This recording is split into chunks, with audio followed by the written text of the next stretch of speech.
Little girl heard whispers in the walls. Her father's search uncovered a family's darkest secret. The house had always been too quiet, save for the occasional creaks and sighs of settling wood. But when little Sophie Camden pressed her ear to the faded wallpaper of her bedroom one rain-slick night, she didn't hear silence. She heard voices, soft, mournful whispers, threading through the walls like a secret wind. Her father, David, at first dismissed them as childish imagination, a trick of a house too old and nights too long. Yet deep in the pit of his stomach, something festered, a cold dread he couldn't name. Because the house had its own history, and sometimes history claws its way back through the cracks. By the time David understood what was really happening, it was already too late to turn back. The walls had heard too much, and now they were ready to speak. The morning light in Waverly Street was thin and uncertain, as if even the sun doubted its place here. Mist clung stubbornly to the crumbling sidewalks, curling around the skeletal trees that lined the road like sentinels of a forgotten era. David Camden stood at the cracked front steps of the Victorian house, hands shoved deep into the pockets of his battered jacket. He exhaled slowly, watching the ghost of his breath rise into the cold air. Beside him, Sophie hugged her worn teddy bear close, her small face half hidden behind its frayed ear. The house loomed before them, all peeling paint and sagging eaves, its windows staring out like dull, blind eyes. To anyone else, it would have looked abandoned. But to David, it was possibility. A broken thing, yes, but something that could be fixed. He needed something to fix. "Ready, Bug?" he asked, forcing a brightness into his voice he didn't feel. Sophie nodded once, solemnly, the way she had for months now, since the accident. Since Emily, his wife, her mother, had vanished from their lives, leaving behind a yawning chasm neither of them knew how to cross. David squeezed her hand gently, and together they climbed the steps. The front door groaned in protest as he pushed it open. A rush of cold, stale air greeted them, thick with the smell of dust, old wood, and something faintly metallic beneath it all. Inside, the house was a maze of narrow hallways and strange little rooms, each with its own peculiar tilt, as if the house itself were perpetually bracing against some unseen storm. The realtor had called it charming with character. David had seen only opportunity. A house cheap enough to afford, remote enough to start over. He told himself that history didn't matter, that walls could be repainted, that memories could be rewritten. He told himself many things these days. Sophie said nothing as she wandered the front parlor, her fingers trailing lightly over the dusty surfaces. She moved with an eerie deliberateness, pausing here and there to tilt her head as if listening to something just beyond the edge of hearing.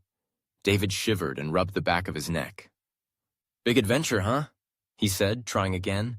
His voice bounced weakly off the high ceilings. Sophie only nodded, her gaze flicking to a cracked mirror hanging crookedly on the wall. For a moment, David thought he saw something shift in the glass, a flicker of movement where there should have been none. But when he blinked, it was gone. Just nerves. He hadn't slept much the night before, kept awake by the gnawing anxiety of what he was doing, what he was risking. They spent the day cleaning.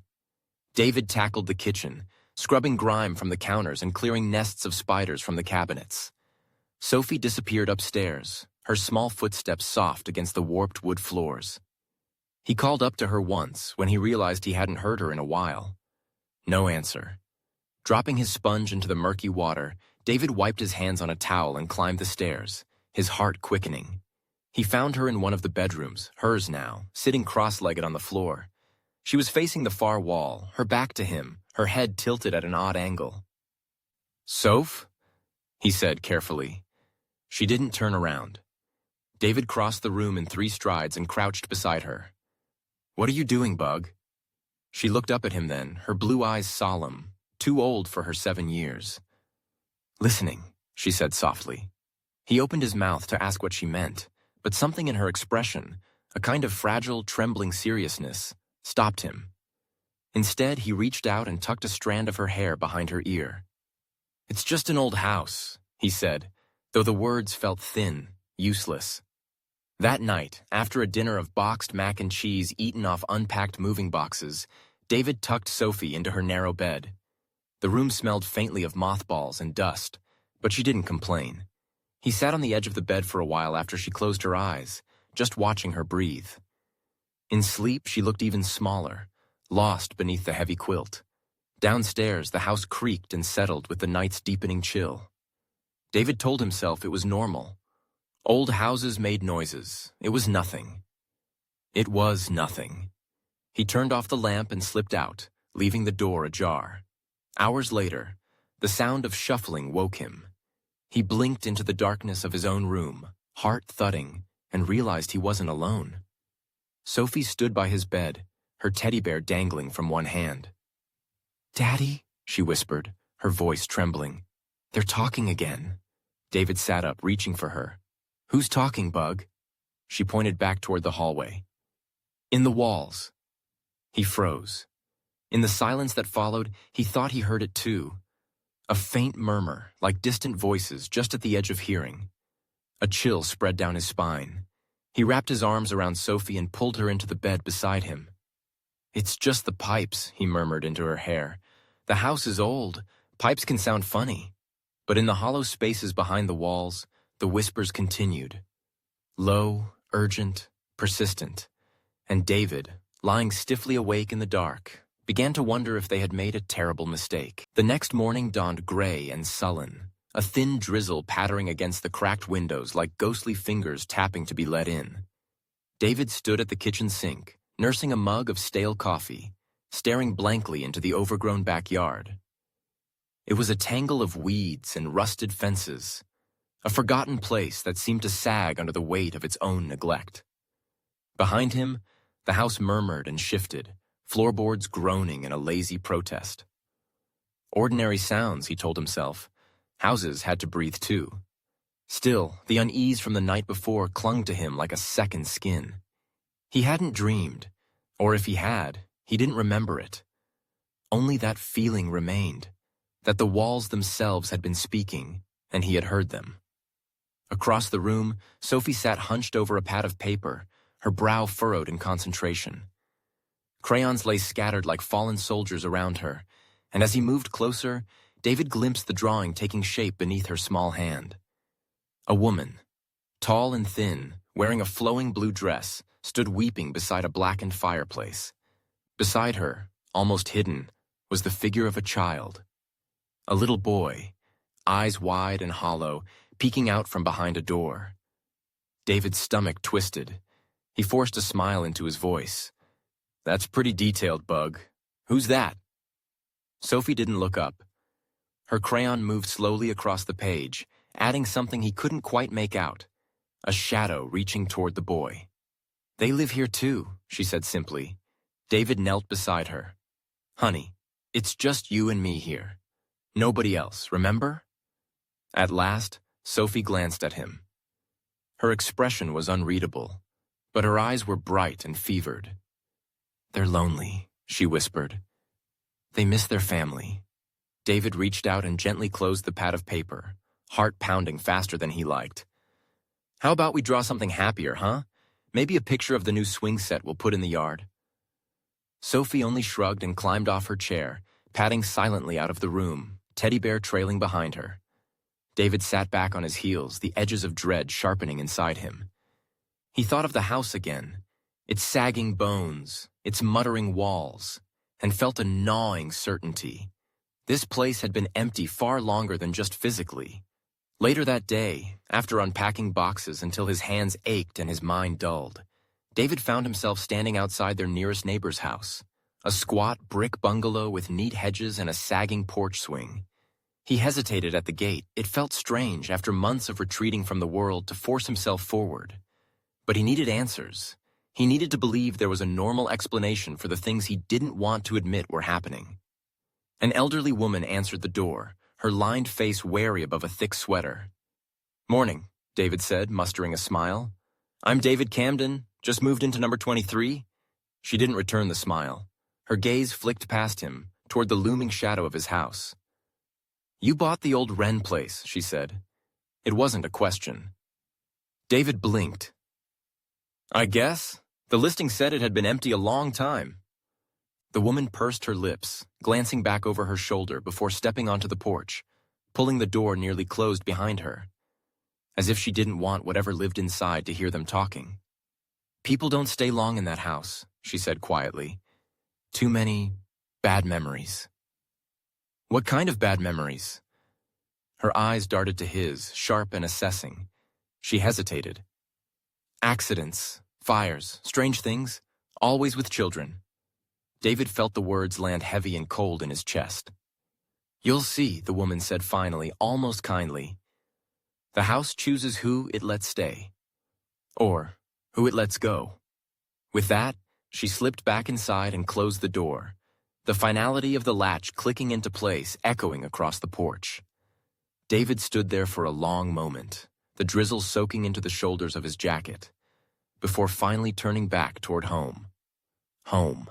The word felt heavier now, less like a promise and more like a sentence.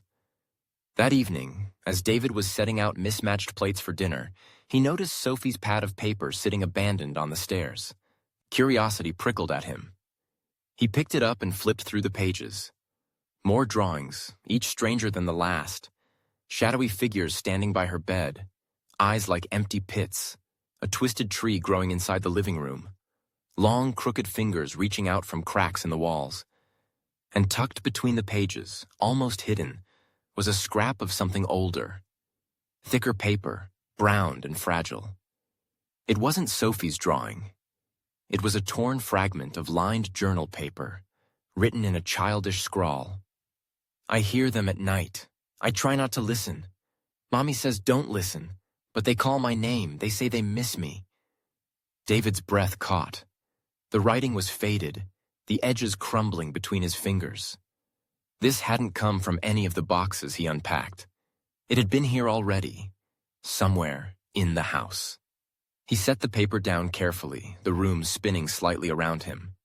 From the hallway, he heard Sophie humming softly to herself, the same broken, tuneless melody she had been humming since they moved in. And somewhere beneath it, deep within the bones of the house, a faint murmur rose, as if the walls were humming along too. David gripped the countertop to steady himself as the realization bloomed cold and certain in his gut. They hadn't moved into an empty house. They had moved into a house that remembered. The attic door resisted him, swollen from years of humidity and neglect. David had to shoulder into it twice before it groaned open, releasing a gust of cold, dusty air. He shined his flashlight into the darkness. The beam cut through the gloom in trembling arcs, illuminating forgotten trunks, broken furniture, and mounds of yellowed newspapers. Cobwebs drooped like tired curtains from the beams above. David hesitated at the threshold. The sensible part of him, the tired, rational man who paid bills and packed lunches and scheduled car repairs, urged him to shut the door and walk away. But something else, something deeper, called him forward. The floorboards creaked sharply beneath his weight as he picked his way through the clutter. It smelled of mildew and old iron, and faintly, something sweeter underneath, like the lingering trace of a perfume left behind long ago. He moved slowly, methodically, tapping on the warped boards with the butt of his flashlight. He didn't know what he was looking for exactly. Only that after the scrap of journal he'd found tucked in Sophie's drawings, he couldn't shake the feeling that something was hidden here, something that had waited too long to be found. In the far corner of the attic, behind a stack of mildewed boxes, David spotted a floorboard slightly out of alignment. His pulse quickened. He knelt down, brushing aside years of dust with trembling fingers. The plank lifted easily. Too easily. Someone had opened it before. Inside the hollow cavity, wrapped in a disintegrating piece of cloth, was a small, tattered diary. David cradled it carefully in his hands, coughing as a cloud of dust rose around him. The leather cover was cracked and worn, the clasp barely holding. He opened it gingerly. The pages were filled with the child's handwriting, uneven, earnest, sometimes smeared as if the writer's hand had trembled or wiped away tears mid-sentence. Most of the ink had faded to pale brown, but a few lines stood out, painfully clear. Clara won't stop crying. Mommy says I have to be brave, but Clara's so loud at night. She says it's my fault.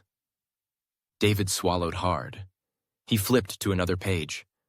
The margins were filled with rough, frantic sketches. A fireplace with black smoke pouring from it, a narrow door hidden behind shelves, faces with empty, weeping eyes. The name appeared again and again. Clara. Sometimes written neatly, sometimes scratched out in violent, angry strokes. David's skin crawled. He glanced around the attic, suddenly feeling exposed, as if the heavy shadows were watching him, pressing closer. He turned back to the diary and noticed something odd. Tucked between 2 pages, almost invisible, was a folded piece of paper.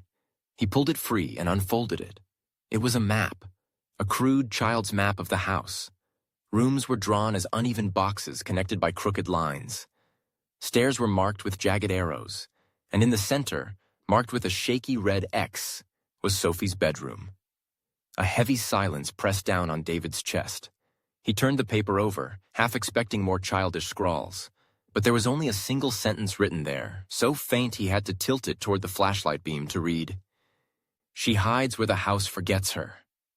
David sat back on his heels, the attic spinning slowly around him. He thought of Sophie, so pale and still some nights, pressing her ear to the walls like she was listening for something. He thought of the drawings, of the woman in blue, the shadow reaching for the boy, of the voices in the walls that he himself had almost heard. There was more to this house than old wood and bad memories. Something had been buried here, deep and festering. And if the house had forgotten, the walls hadn't. They remembered.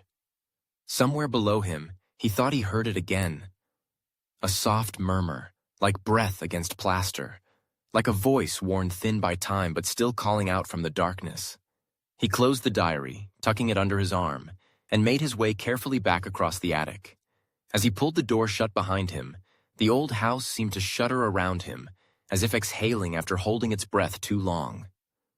David stood in the dim hallway, the diary clutched tight to his chest, and stared toward Sophie's room at the end of the corridor.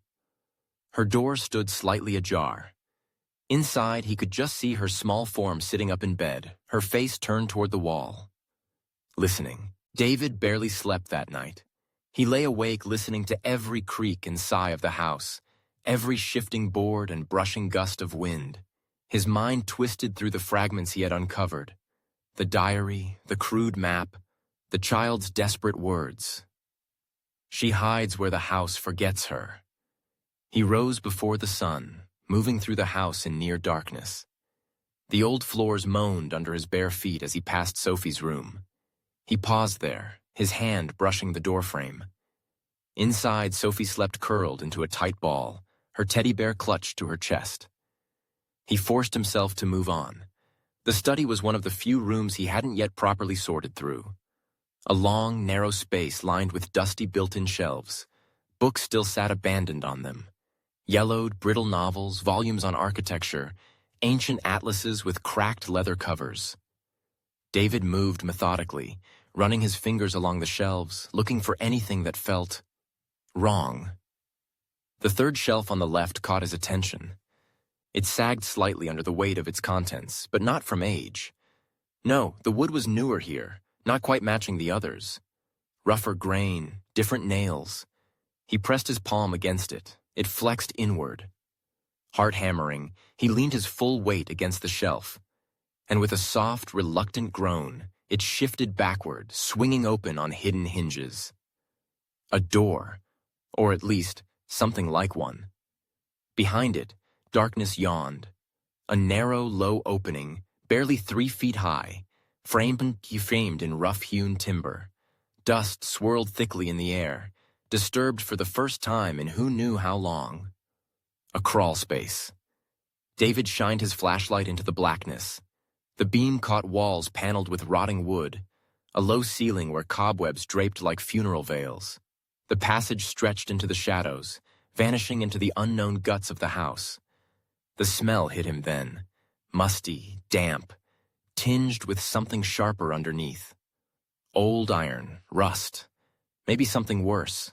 He crouched low, hesitating only a moment before crawling inside. The space was suffocating. Dust coated his hands and knees, and the flashlight's beam wavered with each jolt of his heartbeat.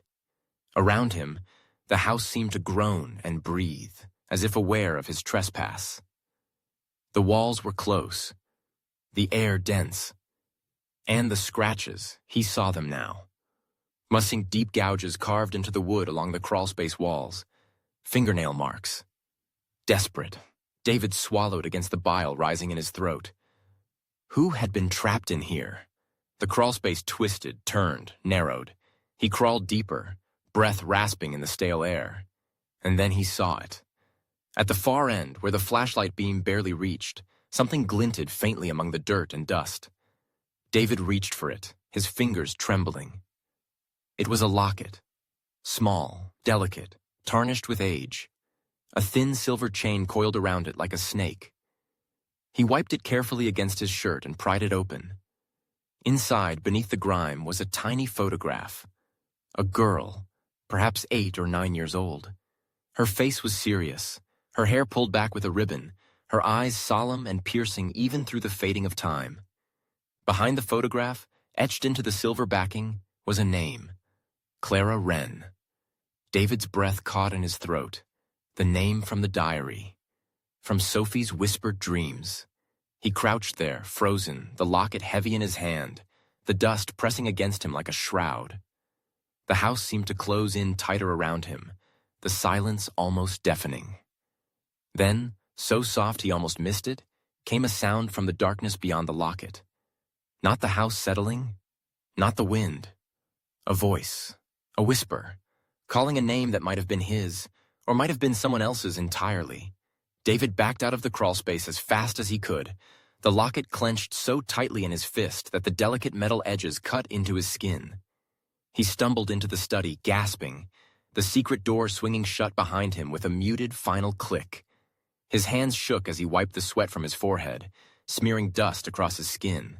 He turned and found Sophie standing in the hallway, her small face pale in the morning gloom. She said nothing, only looked at him, and then very softly began to hum that broken, tuneless melody again. And behind her, faint but unmistakable, David heard something shift in the walls. David couldn't stop staring at the locket. It lay on the kitchen table now, between them, small, battered, innocuous, and yet it seemed to radiate a terrible gravity, pulling the air thinner around it. Sophie sat across from him, swinging her legs slowly under her chair, her teddy bear tucked against her side. She was watching him carefully, silently, as if waiting for something. David turned the locket over in his hand again, his fingers tracing the delicate engravings worn thin with time. Clara Wren. He opened it once more to stare at the little photograph. The girl's eyes unsettled him. They seemed too knowing for her age, too direct, as if she could see through the layers of time, through the walls of the house, straight into him. "Where did you hear that name, Soph?" he asked, keeping his voice gentle. Sophie shrugged, drawing patterns on the dusty table with one finger. "She told me." David's mouth went dry. "When did she tell you?" "In my room, when I was sleeping. Sometimes when I'm awake too." Sophie tilted her head thoughtfully. "She's sad. She thinks you forgot." A chill bloomed deep inside David's gut. "I never knew her, Bug," he said, almost pleading. "I never knew anyone named Clara." Sophie just gave him a look, steady, patient, almost pitying, and went back to tracing circles in the dust. David rose abruptly, the chair legs scraping harshly against the floor. He couldn't sit still, couldn't breathe properly in this house that felt smaller and heavier by the hour. He paced the room, running a hand through his hair, mind racing. Clara Wren. The neighbors had called it the Wren house, hadn't they? The old woman yesterday, warning him about bad memories clinging to the walls. He needed answers, not guesses, not ghost stories. Facts. David grabbed his laptop from one of the unpacked boxes and cleared a space on the kitchen counter. The screen glowed harshly in the dim room as he searched. Clara Wren, Waverly Street. Fire. Missing child. At first, nothing. But then, buried deep in an archive of local newspaper clippings from the 1950s, he found it. Tragedy on Waverly Street. House fire claims life of young Clara Wren. Mother survives, hospitalized for mental breakdown. Father unaccounted for. A grainy black and white photo accompanied the article. A photo of the house, a charred ruin of its former self, smoke still coiling from the blackened windows. David scrolled further, his heart hammering in his chest. There was no mention of a body ever being recovered. Just a presumption, given the damage. The article hinted at rumors that the mother, Eleanor Wren, had insisted Clara was still alive, hidden somewhere inside the house, even as everyone around her urged her to accept the girl's death. David leaned back in the chair, staring at the screen. No body, no closure, just a child's name, scratched into hidden diaries, whispered through the walls by his daughter, and a locket found buried in a forgotten crawlspace. He rubbed his temples, the beginnings of a headache throbbing behind his eyes. It couldn't be real. Ghosts weren't real. They couldn't be. But neither could coincidence explain away what was happening here. He looked over at Sophie, who had wandered to the living room window. She was peering out through the rain-smeared glass, humming her tuneless melody under her breath. The weight of it all crashed down on him then. Not just the mystery, but the crushing fear that he had brought his daughter into something he didn't understand, something he couldn't protect her from. He stood and crossed the room to her, kneeling so he could look her in the eyes. "Bug," he said softly, "I need you to tell me. Are you scared?"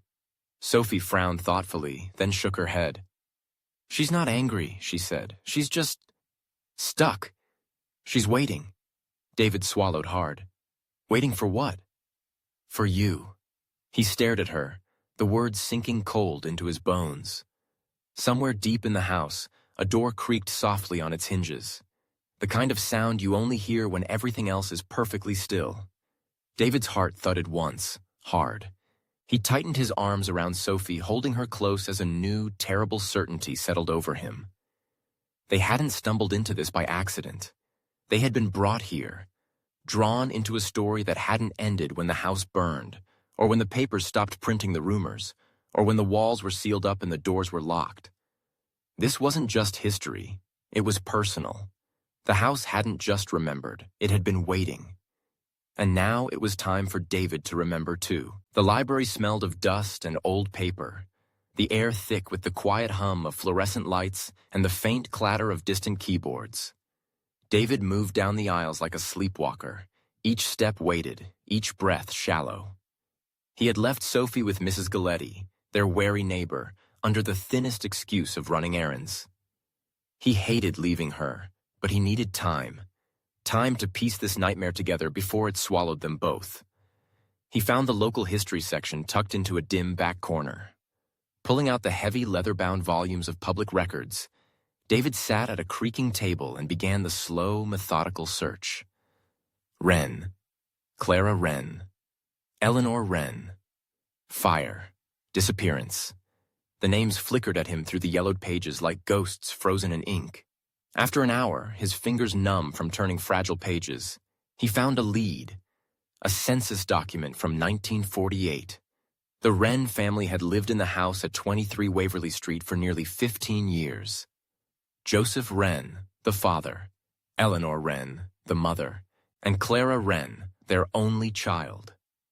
David scanned downward, his eyes snagging on a notation scribbled hastily in the margins. C. Camden family, 1957. Property transfer. Camden. He froze. Fingers trembling, he followed the trail. The property had been sold quietly. No public auction, no advertised sale. It had transferred from Eleanor Wren's name, under court-appointed guardianship, to a man named Thomas Camden, his grandfather. David sat back hard in the chair, the breath knocked from his lungs. Thomas Camden. His father's father. The man who had died before David was born. The man no one in his family ever spoke about, beyond vague comments about hard times and starting over. He flipped frantically through the documents, piecing the fragments together. After the fire, after Eleanor Wren was institutionalized for what the doctors called hysterical delusions, the house sat empty for almost a year. And then, almost quietly, it passed into Thomas Camden's hands. No investigation, no lawsuits, no questions asked, just a tidy, hidden transaction. David pressed his hands against his face, trying to steady his breathing. It wasn't random that he had found this house. It wasn't fate or misfortune or bad luck. It was inheritance. Blood and guilt handed down through the veins of his family like a sickness. He flipped to another page. An obituary from 1963. Eleanor Wren, age 48, found dead in the asylum, listed only as a ward of the state. No surviving family listed, no funeral mentioned. She had died forgotten, buried not just by time, but by the careful silence of those who wanted her and her story to disappear. David closed the book with a harsh snap, drawing a glare from the librarian. He ignored it, shoving the documents back into their slots with shaking hands. He needed air. He needed Sophie. He stumbled out into the gray afternoon, the rain now falling harder, thick and relentless against the cracked sidewalks. The world outside felt wrong, too loud, too fast, spinning away from him while something heavy rooted him to the earth. Home. He needed to get home. The thought of Sophie, so small and trusting, left alone even for a few hours, filled him with a sick, clawing fear. He drove too fast down the slick streets, tires skidding dangerously around the corners. The house came into view, hunched against the storm, its peeling paint running in pale streaks down the walls like tears. He slammed the car door and sprinted up the steps, heart hammering against his ribs. The door creaked open before he even touched it. Inside, the house was darker than it should have been. Quieter. "Mrs. Galletti?" he called, his voice breaking. "Sophie?" No answer. Lightning flickered through the windows, casting long, skeletal shadows across the walls. David moved from room to room, calling her name, panic building with each silent corner, each empty hallway. He found her upstairs, sitting calmly on the floor of her bedroom. The silver locket, Clara's locket, hung around her neck. She looked up at him as he burst through the door, her face serene in the flickering light. "She told me," Sophie said softly. "She said you had to remember. You have to see." David staggered to her side, dropping to his knees. "See what, Bug?" His voice cracked, rough with fear and confusion. Sophie's eyes were wide, shining. She pointed toward the far wall. The wallpaper there was old, peeling at the corners. In the dim light, David could just make out faint shapes underneath. Scratches, marks, almost like letters burned into the plaster. He moved closer. Squinting, he brushed aside the damp paper. And there, scrawled into the wall with what looked like blood or rust, were the words, "Not lost, hidden." A low groan echoed through the house then, a sound not made by pipes or shifting wood, but something deeper, older, rising from the bones of the house itself. David pressed his hand flat against the wall, feeling it tremble under his palm. The truth wasn't buried. It was right here, rotting inside the walls, waiting for him to dig it out, waiting for him to finish what his family had started. The storm raged through the night, pounding against the house with fists of water and wind, as if trying to rip the roof free and lay bare the secrets hiding beneath it. David sat at the kitchen table, Clara's locket turning over and over in his hands. The words scrawled into Sophie's bedroom wall echoed in his mind. Not lost. Hidden. He couldn't escape it anymore, the terrible truth blooming slow and poisonous inside him. His family hadn't just inherited the house. They had inherited the lies. And now the house wanted payment. Sophie sat curled up in the armchair across from him, her teddy bear resting limply in her lap. She was pale and quiet, her usual fidgeting stilled. She watched him in that eerie way she had lately. Steady, solemn, too old for her years. She knew more than she should. He could see it in her eyes. But how much? And worse, what was the house telling her that it wasn't telling him? Lightning forked across the sky, illuminating the kitchen in a flash of white so bright it seemed to peel away the years. For a heartbeat, David saw them. Shadowy figures standing in the doorway, flickering, too fast to name. He squeezed his eyes shut and pressed his palms hard against the table, grounding himself. Focus. He needed to understand it. All of it, before it was too late. He opened his grandfather's old journal again, the one he'd retrieved from a locked trunk in the attic after finding the scrawled words on the wall. The journal had smelled of mold and disuse, its leather binding flaking at his touch. Inside, the entries were scattered, rambling, growing more frantic as the pages went on. At first, they spoke of opportunity, of relief at acquiring the Wren property after Eleanor's hospitalization. But soon, the tone changed. Something remains. Eleanor was right. The child is still here. I hear her sometimes in the walls. We sealed it, but she won't sleep. David's stomach churned. Another entry, scrawled and nearly illegible. Blood pays the debt, blood silences. Must be kept quiet. Family must endure. It is our burden now. He turned to the last page, where a single phrase had been etched so deep the paper had torn. Sins are inherited. David dropped the journal onto the table as if it burned him. It wasn't just guilt. It wasn't just silence. His family had known. They had made a choice, a terrible, deliberate choice, to cover up whatever had happened to Clara Wren, to build their lives on her burial ground. And now the house remembered, even if history did not. It remembered him. "She's not angry with you?" Sophie said suddenly. David flinched, his heart racing. Sophie's voice was soft, almost dreamy. She didn't look at him, just at the rain sliding down the window pane. "She's angry with the ones who lied," she whispered. "The ones who forgot." David moved to her side, kneeling in front of her. "Bug," he said hoarsely, "you have to tell me everything. Everything she's saying." Sophie blinked slowly, as if waking from a dream. "She was scared," she murmured. She wanted to tell, but they wouldn't let her. So she hid, she waited. Waited for what? For someone who would listen. David's chest ached with a grief too big to name. "I'm listening now," he said, voice thick with guilt. "I'm here, Clara, I'm listening." A sharp crack echoed from upstairs. Wood splintering, nails groaning free. Both David and Sophie jerked their heads toward the ceiling. It had come from Sophie's bedroom. David surged to his feet, heart hammering, and bounded up the staircase 2 at a time. At the top, the hallway seemed to stretch longer than it should have, the walls bending inward, breathing around him. Sophie's door stood wide open. The air inside was ice cold, so cold his breath plumed before him. The far wall, the one where he had found the scrawled message, was different now.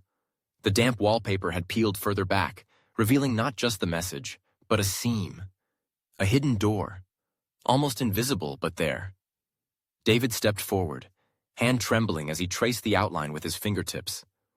A soft sob echoed behind the door. Not a child's sob. A woman's. Low and broken, filled with decades of loss. David pressed his forehead against the hidden panel, closing his eyes. He could feel the house around him, the grief soaked into its beams, the betrayal wired into its bones. It wasn't just a haunting, it was a memory trapped so violently that it had taken root, grown teeth and claws, and refused to die. "I'm sorry," David whispered, voice cracking. "I'm so sorry for what they did." Behind the panel, something shifted. The hidden door shuddered slightly, the seam widening a fraction. Sophie's voice floated up the stairs then, sweet and solemn. "She's ready now." The hidden door moaned open under David's trembling hands.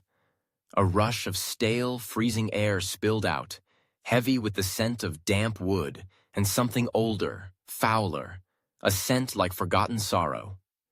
David raised his flashlight, the narrow beam cutting into the darkness. Beyond the door lay a small, windowless space, no larger than a child's bedroom. The walls were unfinished, raw wood beams and insulation exposed like a ribcage, and in the center of the room was a fireplace, blackened and cracked, half swallowed by the years. The hearth, the same fireplace Sophie had drawn over and over again. David stepped into the room, the wooden floor groaning under his weight. For a moment, he just stood there, breathing in the weight of it. The grief, the terror, the terrible loneliness that seemed embedded in the very air. There were marks on the walls, not scratches this time, drawings, childlike scribbles, faint and fading, carved directly into the beams, stick figures holding hands, a house with smoke curling from its chimney, a sun smiling down. A happy world, dreamed by a child who had been imprisoned in darkness. David's chest tightened until he could barely breathe. Near the fireplace, the floor sagged slightly. A darker stain spread out from the base of the hearth, almost invisible against the old wood, but unmistakable now under the beam of his flashlight. He knelt down and brushed his hand lightly across the floor. It was soft, rotten. Something was buried here.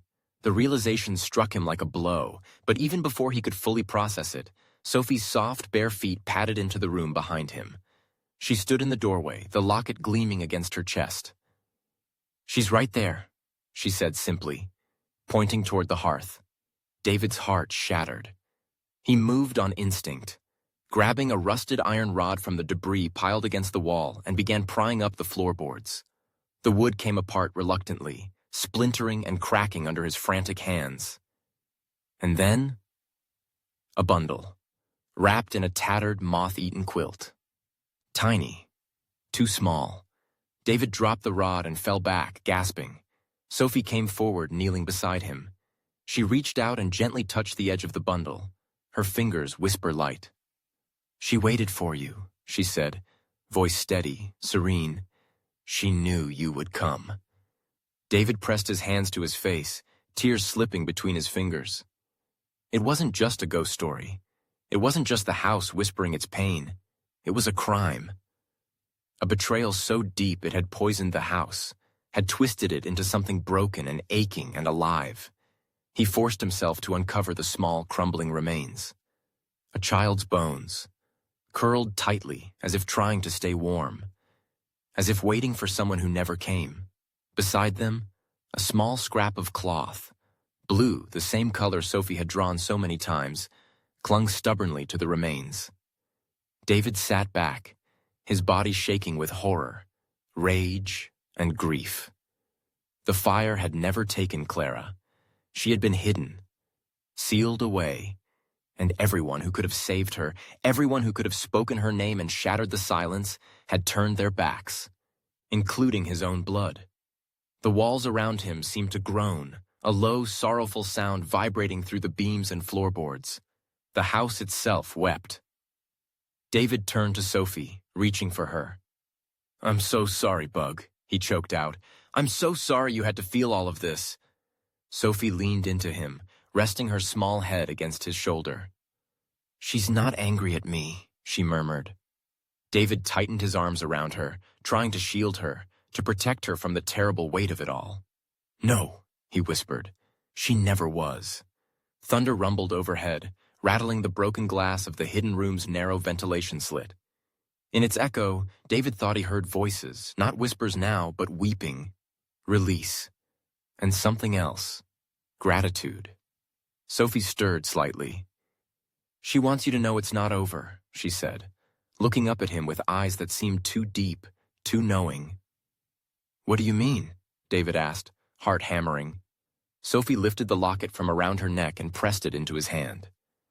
"There's one more secret," she said simply. David stared down at the silver locket in his palm, feeling its impossible weight. Behind him, deep within the walls, a hidden door creaked open.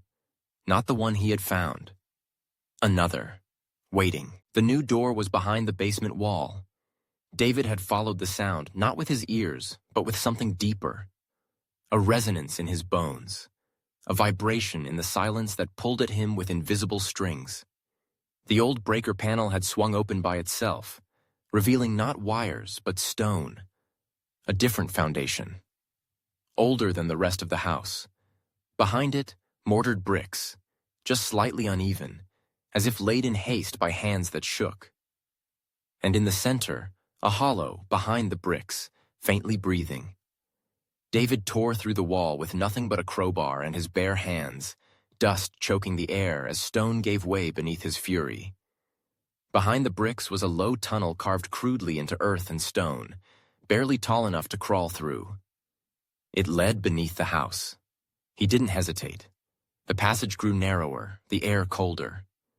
Damp soil crumbled under his hands as he crawled deeper into the dark. After what felt like forever, the space opened into a hidden root cellar. And at the far end, a door.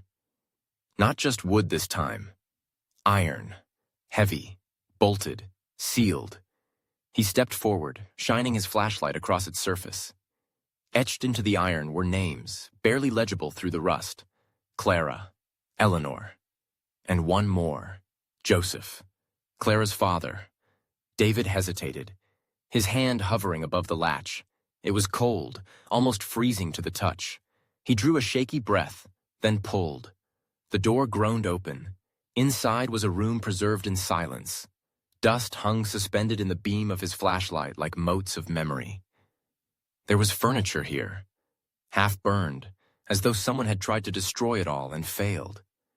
A child's small bed frame, charred black. A trunk, warped by water. Old photographs, their edges curled from heat. And on the far wall, a mirror, fractured. David stepped toward it. In the mirror's broken shards, he saw not himself, but a memory. It bloomed without warning, without mercy. Eleanor Wren, disheveled, barefoot, kneeling beside the hearth in the hidden room upstairs. Clara, trembling, sobbing, crouched beside her. The fire had already begun in the hall, smoke curling beneath the door. There were footsteps outside, male voices. One of them, low, forceful, terrified, was Joseph Wren. "No one can know," he said. "She'll ruin everything." "She's a cheat," Eleanor sobbed. "Our child." Joseph's hands trembled as he pushed the false wall closed, sealing them in. Outside, the fire roared. Inside, Clara screamed, and Joseph walked away. David stumbled back, gasping, the mirror reflecting only himself again now, pale, shaking, broken. Joseph Wren had set the fire, not to destroy the house, to bury the truth, to bury Clara. Eleanor had survived, barely, but no one had believed her. Her mind, fractured by grief, had been dismissed, institutionalized. And Joseph? He had escaped justice, changed his name. Thomas Camden, David's grandfather. David's legs gave out and he sank to the dirt floor, trembling. His family hadn't just inherited the house. They had built their lives on this lie. He remembered the journal now. Not just Thomas's ramblings, but his tone. Not haunted, but justifying. As if the silence had been righteous. As if blood had earned the deed. Sins are inherited. David pressed his face to his hands, overcome by the sheer, nauseating weight of it. The house hadn't been trying to hurt them. It had been trying to be heard, to be seen, to be known. Footsteps echoed in the tunnel behind him, light footsteps. He turned as Sophie emerged from the crawl space, the flashlight in her hand casting a soft halo around her. She didn't speak. She didn't need to. Her eyes met his, and in them he saw the truth. She had known this all along. Not the facts, not the names, but the pain, the betrayal, the presence. Sophie moved to the center of the room, knelt down and placed the locket gently on the ground. "She's not alone anymore," she whispered. The light flickered. A wind stirred, though there was no air. And then, silence. Not the heavy silence of secrets and rot, but something lighter, softer, as if the house itself had exhaled. The walls did not groan. The ground did not tremble. Only peace. The first in 70 years. David closed his eyes and let the weight fall from his shoulders, one breath at a time. The lie was over. The house was quieter now. Not the heavy, suffocating silence that had gripped it for so long, but something lighter. A stillness that felt like a deep breath finally exhaled. David stood at the top of the stairs, watching the morning light seep through the cracked windows, painting pale gold patterns across the worn floorboards. The rain had stopped sometime during the night, leaving everything washed and new, though the ground was still heavy with mud and the air smelled thick with earth. Downstairs, Sophie sat at the kitchen table, swinging her legs back and forth as she colored. Her drawings had changed. Gone were the shadowy figures, the empty-eyed children, the weeping woman. Now, the pages were filled with sunlight and trees, with houses that smiled and people who held hands. Healing, David thought, wasn't always a grand, sweeping thing. Sometimes it was just a child drawing a different picture. He moved through the house slowly, feeling it, really feeling it, for the first time. The walls no longer murmured with hidden voices. The floors no longer sighed with invisible footsteps. The shadows no longer clung so tightly to the corners. The house had not been evil. It had been wounded.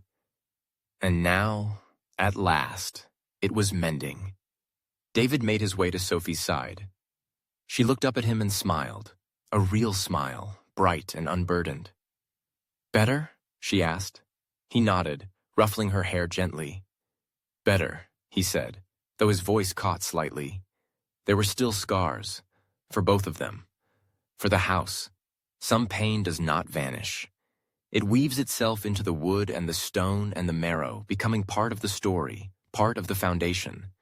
But pain remembered is not the same as pain carried. They would remember, and they would go on. The authorities had come, of course. There had been investigations, questions, flashing cameras. The town that once whispered about the old Wren house now gawked openly at its terrible history. The remains had been taken away. Properly this time. Clara Wren would be given a name on a gravestone, an acknowledgement that she had lived and loved and mattered. David and Sophie stayed. Neighbors shook their heads, warned them gently to leave, to start fresh somewhere else. But David understood now. You cannot outrun a wound. You can only tend it. The days moved slowly after that. Repairs began on the house. Not just painting walls and fixing pipes, deeper repairs. Windows that had stayed shuttered for decades were opened wide. Floors once hidden under carpets of dust and sorrow were scrubbed clean. And sometimes, in the quiet moments between hammer blows and brushstrokes, David would feel it. A presence. Faint, but kind. Not trapped anymore. Just there. Watching. Remembering. Grateful. At night, he tucked Sophie into bed and sat with her until she drifted off, the locket, cleaned and gleaming softly, resting on the bedside table.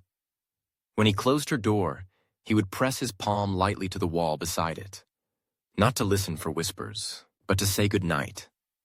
One evening, weeks after the storm, David stood in the backyard, looking up at the house silhouetted against the deepening blue sky. A single light burned in Sophie's room, casting a warm, golden square onto the darkening world. And in the stillness, he swore he heard it. Not a whisper of sorrow or anger, but something lighter. A house breathing, living. Finally, mercifully, free. David closed his eyes, letting the cool air fill his lungs, and whispered into the dusk, "You're safe now." And for the first time in a long time, he believed it.